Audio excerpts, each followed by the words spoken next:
Hi, Leon. I'm so glad you're here today, and I'm glad you could make it. Yeah, life throws us curveballs, and then we have to catch them and carry on with them. But I'm so happy you're here Yeah, today. back in operation. Let's see how we go. Yeah, very delighted to be here. I think this is an incredible, invigorating, inspiring conversation that's unfolding. This episode is about, it starts off with Ada's family. So she's upset about her hand because she hasn't got a job, she's getting divorced, and her whole world is actually at this point a little bit messed up. And then we see the mother. What's her name? Sorry, I've lost her name. Muka. Yeah. Muka. So we see that she is like, these youngsters don't understand. It's a woman's duty to keep the family together and to protect it with her life.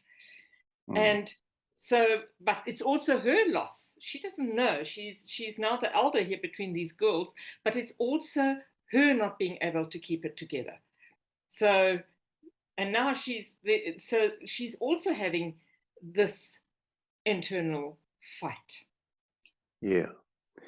So what is beautifully displayed in this episode also is this perpetual drama caused by control and the unknown. Yes. Which the universe plays with us. And I think in the constellation that unfolds then around Ada, the facilitator is very clear about the scientific mind and the heart. So Ada wants to control with science. That's the only thing that she can trust. And she will not trust her heart because her heart has also let her down in the past. But you and I know that underneath all of this drama, there is a systemic pattern that actually is not about Ada, and it's not about Toprak, and it's not about Salim, but it comes from a different source. And this is, for me, the interesting part in this episode as well. And also what makes it even worse for Ada at this point in time, the mother comes to visit. Yes. And she was not aware of it. And the mother comes to visit, and it's really important for us to bring the mother in because it just compounds Ada's problems even more, because she does not want to have contact with the mother. So if we look in the scenes as they play around, is she's got the mother that she doesn't want to have around, Salim, who she wants to now divorce. So there is nothing that's working for her right now. So it's like, what is she gonna, where is she gonna run? And this is the thing, is where can she run at this point? And so she's now starting to look at, and we see her looking at the book that was written by Mark Verlaine, which says, "It didn't start with you." And so she's starting to think, well, if it didn't start with me, then where is this? And so she asks the question, things stored in our subconscious do not get lost. So now she's basically forced to look at, right now where I am, nothing's working. So she's almost being forced to check in and say, all right, so if the things do not get lost, then they rather resurface in our lives as destiny of chance. And that gets her thinking.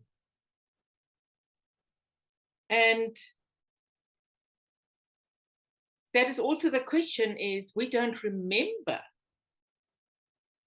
what has happened in our family history because the information wasn't given to us.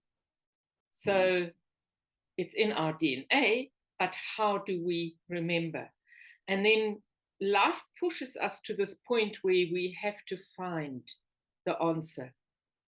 And the answer is it's there, but where is it? And then it goes on, pieces of traumatic events like words, images, or urges reappear in order to construct the secret language of the pain we carry inside. And I think it's the first time she's starting to understand, my whole world is falling apart. I can't deal with it myself. And what is it? She can feel the anger that's inside. And then the lesson is, when we connect the reasons behind our fears with the symptoms of our disorders, we open ourselves up to new possibilities for resolution. And that is really what this whole work is about, is the understanding that nothing gets lost. Yes, episode, because there was quite a lot happening in this episode.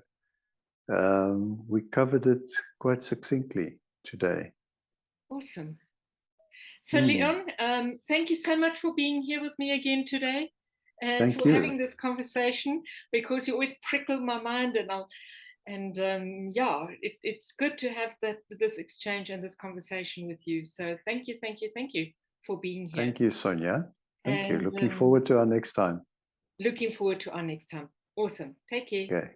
Thank Bye. you. All right.